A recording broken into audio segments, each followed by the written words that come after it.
We're back, baby. This is kind of my first week post-injury that I think I have like legitimately been mountain biking.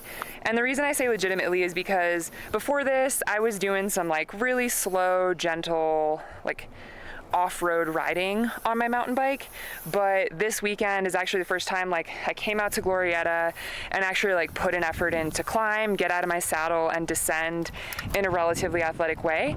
And so today, not only am I going to take you guys on a little ride with my beautiful husband Sam, but I do want to talk a little bit about what this past like 11, 12 weeks has looked like for me in recovery. I kind of want to talk about how expensive my injury was, some of the things that I went through in terms of like week over week and month over month, what that recovery has looked like.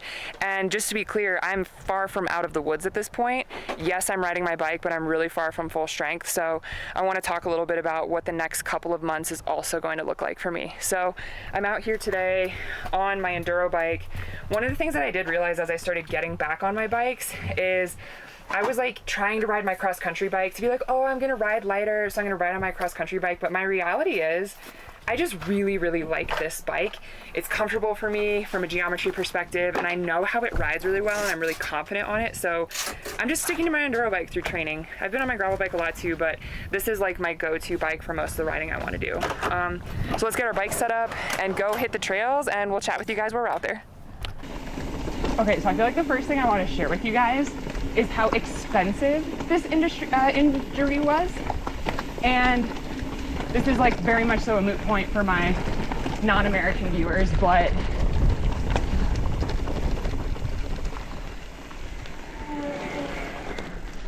what's up?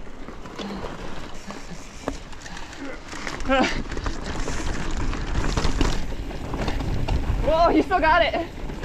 Okay, so the injury is probably a moot point for my non-American viewers because y'all out here flexing with universal health care and stuff like that. But so remember, I didn't need surgery, thank gosh, because not gonna lie, my biggest fear when I did initially hurt myself, one of the first things that went through my mind is how much is this gonna cost, which sucks. But so I went to urgent care, got x-rays there, which I don't know, again, maybe if you're not in the US, urgent care is like kind of an emergency room, but just a little bit cheaper. And like you traditionally go to urgent care if you need to see someone like immediately, but you're not like impendingly dying.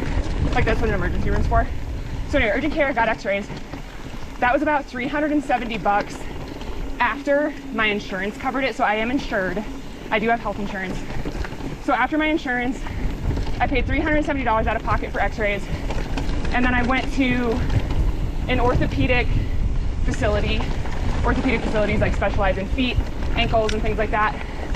And I went, got initial x-rays and initial assessment. I was too swollen, so they had me come back for additional x-rays to determine if like we needed to do surgery. So after 2 more sets of x-rays and 2 more sets of visits, that was about $200. And then we determined that there were no large breaks, so they had me do an MRI, which MRI is focused on your soft tissue. Did an MRI, that was about $300, and I had a consultation with the surgeon, and that was when we determined we didn't need surgery. Even though I had the 3 complete tears, they put me straight to PT, which my PT explained that like actually kind of the modern camp of a lot of these orthopedic surgeons is they really don't want to do, hey, how you doing? What's up?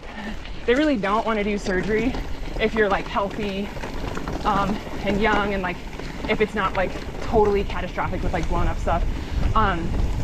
So they put me straight to PT. So just kind of there, I'm probably $750 more or less out of pocket. And again, that's after insurance. And then I've been going to PT for the past 6 weeks, and I will continue to go for at least another 5 weeks. And every single visit after insurance is costing me $85 out of pocket. So, you know, towards the end of this, I'll probably be $1,200. What happened? I want to film that. Oh, okay. So after this, I'll probably be about $1,200, $1,300 out of pocket. And you know, that's actually excluding like additional supplements I've been taking, which they're not super different. Like I started supplementing with collagen, but I was already taking vitamin D, vitamin K, all that stuff. So yeah, I mean, getting hurt in the US is not cheap. And I know when Sam blew up his wrist back in 21, he had to go for surgery. He actually ended up with 3 surgeries. And babe, how much money did you spend on all your stuff? I hit my out-of-pocket max, which was like $7,000. Yeah, so he spent $7,000 in total with insurance. That's plus like rehab and PT and all that stuff. And then that's including like, yeah, all of his rehab. And he was in rehab for like, I think like 12 weeks. So yeah, I mean, having a big injury isn't cheap. A lot of people don't talk about it, but we have like a nest egg set aside for injuries just because we know we do stupid stuff constantly. And it's not stunning to know that we would have to go to the hospital potentially. So I don't know.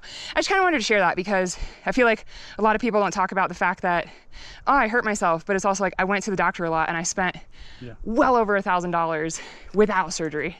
Yeah. So first stunning fact. All right, you gonna hit this gap? Yeah, sweet. And then like maybe here. So I'll gap in and then catch me on this corner. I'm gonna try and maybe slap that rock if I can to hit the corners. This time I went over the rock. I'm gonna try and maybe slap that one. You could also go over and try to gap over all that crap. Yeah, I kind of want to try and just slap that rock. You could try both of it. Cool, let's do it.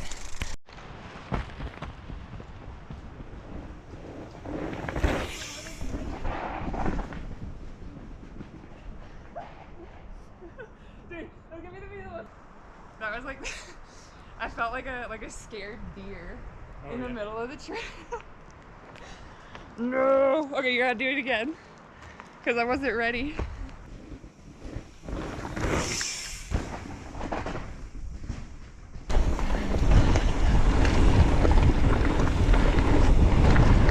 Okay, another super interesting thing that I did not expect to happen throughout my injury is, guys, I lost like 10 pounds of weight, which was really surprising to me. I became a stick figure, and I seriously think it was just because of all of the lack of stress. And when I say that, I mean lack of physical stress. Guys, I would ride like 5 days a week pre-injury, and every day was hard. Like there was no such thing as a chill ride. Our chill rides usually turned into something heinous. And I think I just had insane inflammation really everywhere. So like 3 weeks into my injury, I like went and weighed myself and I was literally like 9 pounds lighter. So it was really surprising. But you know, nice to let honestly like the rest of my body kind of heal and recuperate. So that was like a good thing to come out of this. And it's given me a couple notes on how I might want to approach my riding and general training moving forward. The problem is, man, I just really like mountain biking and I don't want to not mountain bike. I road biked a lot when I was like able to get on a bike but not like really flex my ankle anywhere. And man, it's not for me, dude. I've really tried to find like the enjoyment in it, you know, like appreciate the scenery, but Lord, I think if I threw my gravel bike in a dumpster followed by a match, I would not be sad. So I don't know what you guys think about the gravel biking or the road biking, but woo, it's not for me. Much happier on the trails. So that was another really like interesting thing about this. And so yeah, the other thing too, I have been practicing a lot of positive self-talk because I am riding really far from my top form, obviously and understandably. And it's frustrating and embarrassing for me to be riding in a way that's not like my 110%, which again, it's not realistic and I'm not giving myself a lot of patience with that. And so there's been a lot of internal monologue, especially as I've kind of gotten back on the trail, to be like, hey, it's okay that you're going slower. It's okay that you're walking through a bumpy feature. So, you know, check yourself just in general. I think a lot of us probably have a lot of negative self-talk. when we're on the trail, especially with someone better than us, you know, or just by yourself and you're like, man, I'm not doing what I feel like I should be doing. You know, some days you're just off, some days you're tired, you got to recalibrate your expectations. So it's been a good exercise for me because I never really do give myself patience if I'm not riding top form, and that was even pre-injury. So another interesting thing that I've been working on mentally. Also, as I've been recovering, I've been like actually making a point to just do repetition on some of my favorite tracks. So a lot of Holy Mole, a lot of Challenge Trail in Albuquerque, because I like those trails. I know those trails well, so there's no surprises for me, and they make me happy. Like, I like them, right? Like, I have fun riding them. So, would you find another gap? I just want to do that fun big corner. That is a fun corner. Just like put out the whole way through. Sure. So yeah, like I'm not in the mode to be like, let's try something new. Let's like go to a new trail. Like I want to take a lot of the variables out of mountain biking, as weird as that sounds, and just like ride stuff I like, stuff that makes me happy. And it gives me a really like linear gauge on how I'm doing, right? Like I can go ride Holy Mole and see like, okay, I'm going 45% slower and I'm not feeling very comfortable on a corner I used to feel really comfortable on. So it kind of makes it easy for me to take notes on things that I need to do in terms of getting that mind-muscle connection re-engaged. Because right now my right leg is very much so disengaged with my brain. So trying to do a lot of exercises to get that connected again.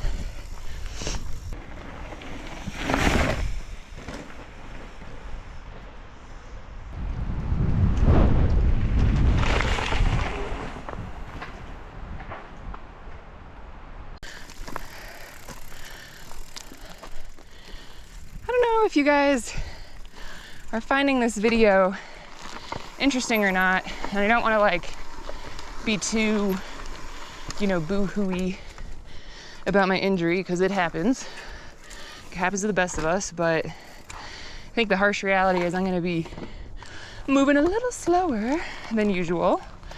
But next couple weeks I have some really cool ideas for videos. Actually, finally, I'm gonna put together a video on my homemade training fuel, because we're still using that pretty heavily. So I'm excited to share that with y'all. I think it's gonna turn out pretty funny. Yeah, and then I think Sam and I are gonna try to hit up the bike park a few times. I'm a little nervous to see what I can and can't ride there, but yeah. I think we got a really great fall ahead of us.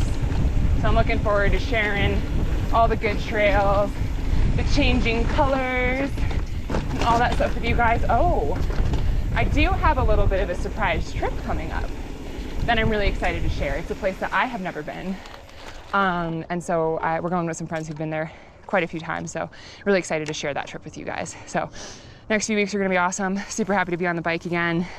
Thanks for coming along as we bopped along some trails, and catch you guys out on the trails. Later.